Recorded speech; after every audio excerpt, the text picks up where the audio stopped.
Halo teman-teman kos-kosan, gimana kabar kalian? Baik-baik saja kan? Karena banyak sekali request dari teman-teman agar Abdi Kos menemani pembahasan anime Attack on Titan Final Season part kedua. Mulai bulan Februari inilah, Abdi Kos akan mengabulkan request dari teman-teman. Semoga Abdi Kos bisa menemani teman-teman sampai animenya selesai di episode ke-12. Yap, meskipun teman-teman sudah tahu ending Attack on Titan seperti apa, tapi tentu saja masih banyak hal-hal yang sulit dipahami di jalan cerita Attack on Titan. Karena memang alur ceritanya penuh misteri dan endingnya dibuat menggantung oleh Isayama. Jadi terserah pembaca mau menanggapi endingnya seperti apa. Namun yang jelas, Abdi Kos hanya akan menjelaskan pemahaman ceritanya sesuai dengan yang Abdi Kos ketahui setelah bertahun-tahun mengikuti Attack on Titan. Secara garis besar, anime Attack on Titan Final Season part kedua mengalami banyak kemajuan dibandingkan part ke-1-nya. Desain karakternya lumayan dibenahi, kualitas animasinya juga membaik meskipun Titan CGI masih dipakai di Final Season part keduanya ini. Dan yang terpenting menurut Abdi Kos adalah pewarnaan dan pencahayaan animasinya. Jujur menurut Abdi Kos, di Final Season part ke-1 warnanya agak terlalu tua dan pencahayaannya terlalu gelap. Jadi kesannya Attack on Titan Final Season part ke-1 menjadi anak tiri jika dibandingkan anime Jujutsu Kaisen yang sangat cerah dan colorful, meskipun tema ceritanya cukup gelap sama seperti Attack on Titan. Dan ya, di Final Season part kedua ini MAPPA telah mengimprove hal tersebut, dan nilai plus dari Final Season part kedua ini adalah pemilihan musik yang menurut Abdi Kos jauh lebih baik dibandingkan part ke-1. Bahkan scoring musiknya selevel dengan Attack on Titan versi Wit Studio. Sepertinya sutradara Final Season part kedua ini sudah banyak belajar dari kesalahan-kesalahan sebelumnya.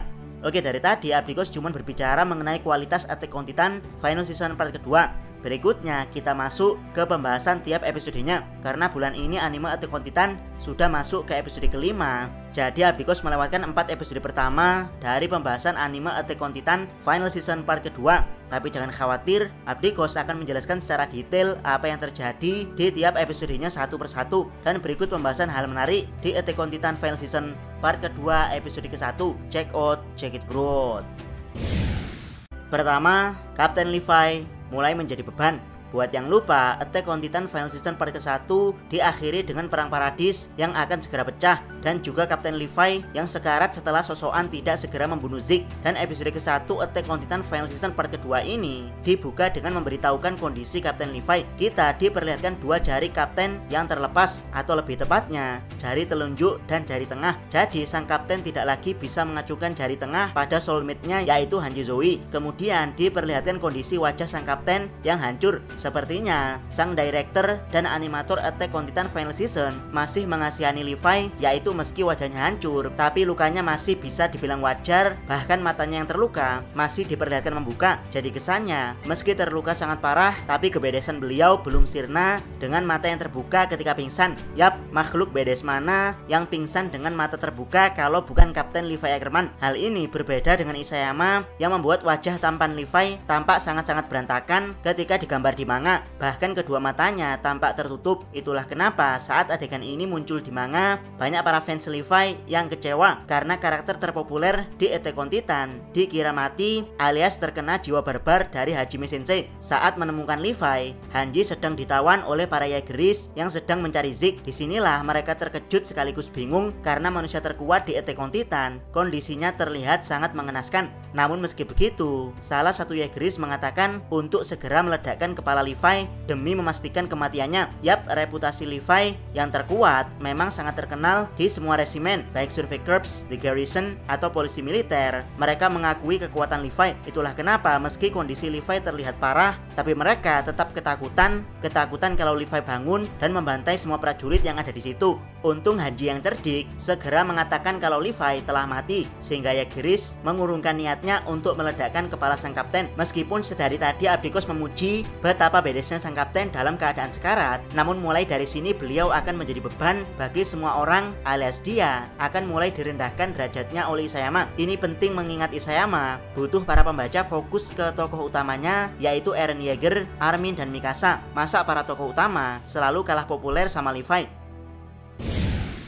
Kedua, bagaimana Zeke bangkit dari kematian. Sementara sebagian Jaegerist mewaspadai Levi, sebagian lagi mewaspadai sosok Titan yang berada di dekat situ. King Floch tidak 100% percaya pada Hanji yang bilang kalau Levi telah meninggal. Yap, King Floch berniat memeriksa denyut nadi Levi. Namun tiba-tiba Titan yang berada di dekat situ mengeluarkan uap panas. Yang aneh adalah uap panas si Titan bukan menyembur keluar, melainkan tersedot ke dalam. Dari sinilah langit yang mendung tiba-tiba cerah, dan dari uap Titan yang mulai menghilang muncul sosok Zeke Yeager yang kembali dari kematian. Yap, dari sini teman-teman mungkin bingung bagaimana bisa Zeke bangkit kembali dari kematiannya. Padahal kalau dibandingkan dengan luka Levi, luka Zeke jauh lebih parah. Kalau teman-teman hanya berpikir alasannya karena regenerasi dari Zeke yang seorang Titan Shifter, tentu saja alasan tersebut kurang tepat. Bahkan kalau teman-teman mencari jawaban di internet, rata-rata fans Attack on Titan akan menjawab karena Ymir menyelamatkan Zeke. Dan menurut Abdikos, jawaban tersebut juga kurang tepat karena Ymir adalah budak yang tidak memiliki kehendaknya sendiri. Jadi bagaimana bisa Ymir punya inisiatif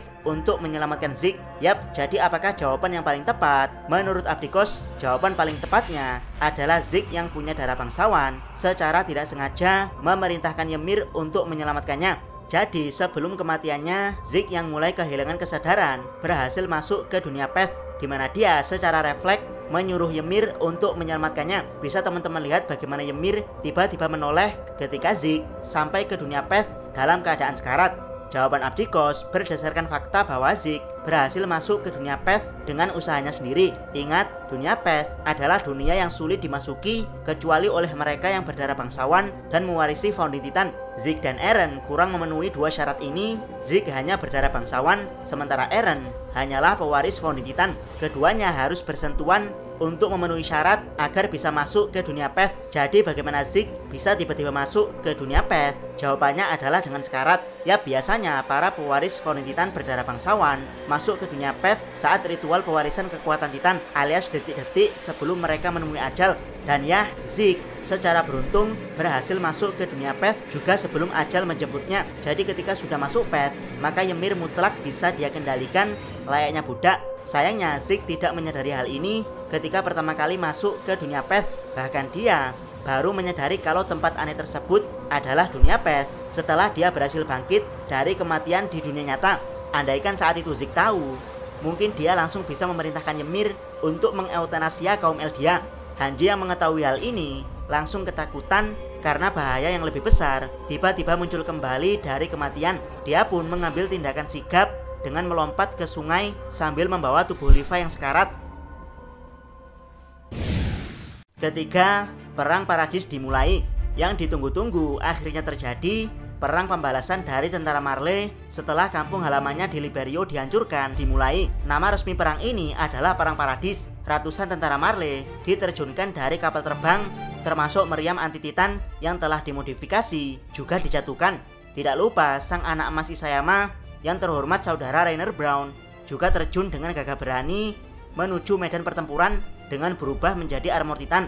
Sementara Eren yang sebelumnya gagal dibunuh Jauh Titan langsung berubah menjadi Attack Titan. Kali ini dia bertarung 1 lawan 1 melawan Jauh Titan, di mana penguasaan Hardening membuat Jauh Titan langsung kewalahan menghadapi Attack Titan memilih kabur. Saat Eren fokus ke Jauh Titan, Pig yang telah berubah menjadi Kar Titan langsung menolong Gabi dan ikut kabur. Kali ini mereka mundur untuk bergabung ke pasukan Marley, sementara Jaegerist bersiap-siap untuk berperang. Eren pun dengan gagah berani langsung menantang Rainer untuk duel.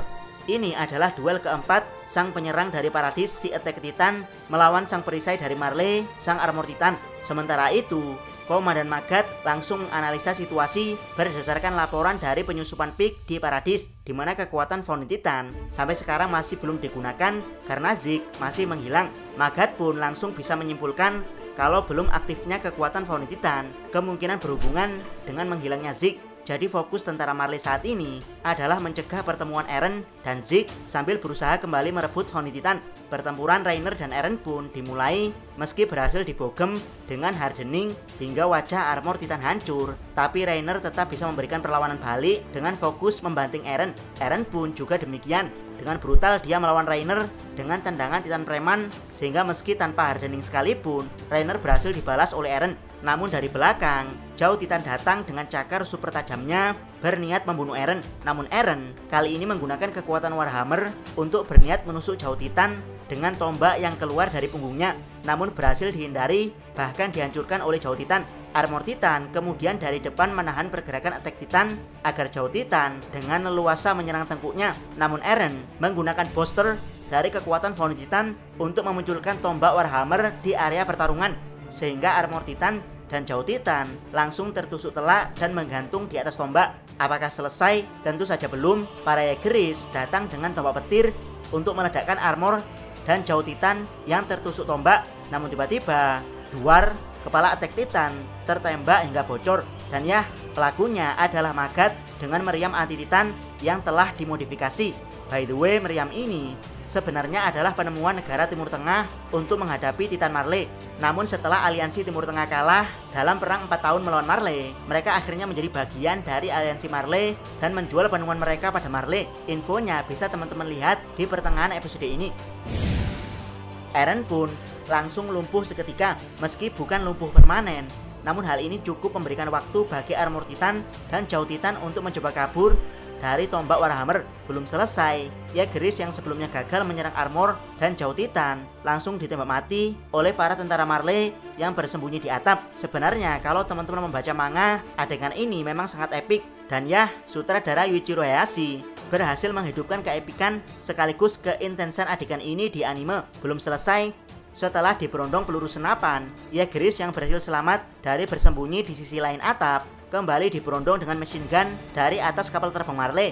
Dari sinilah Yelena yang mendukung Jaegeris mulai panik dengan kekalahan telak pasukan Paradis. Berikutnya giliran Zhao Titan yang berhasil terlepas dari tombak Warhammer langsung menyerang attack Titan sendirian.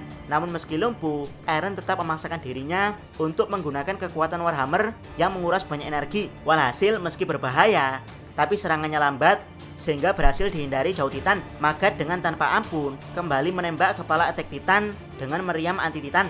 Darah dari kepalanya yang bocor mulai berceceran. Magat dengan bangga mengatakan kalau kekuatan tempur Marley untuk menggempur Paradis adalah berkat jasa-jasa Willy Tybur.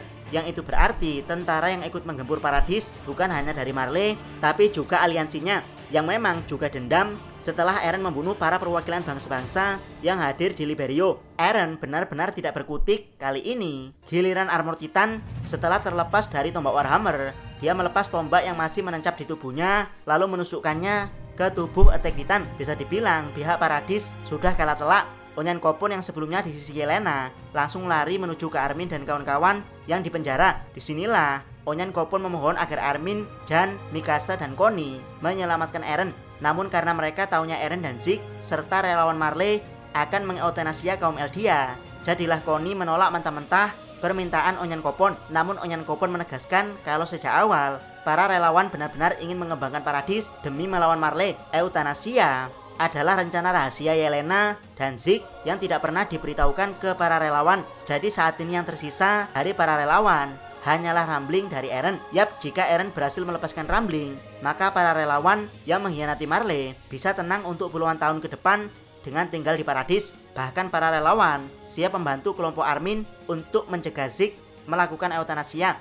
Yap, memang konfliknya agak rumit di sini. Namun seperti inilah perang sesungguhnya. Setiap kesempatan, meskipun beresiko, harus tetap dicoba daripada menyerah lalu kalah. Episode ke-1 Attack on Titan ditutup dengan kekalahan telak Paradis. Banyak Jaegeris yang dibantai habis-habisan termasuk Eren yang berteriak kesakitan karena ditusuk dengan tombak Warhammer oleh Armor Titan. Episode pembuka Final Season part kedua ini benar-benar epik, bahkan suasana perangnya lebih greget daripada arc penyerbuan ke Liberio. Jangan lupa subscribe channel Otakos dan jangan lupa share video ini. Salam Mi.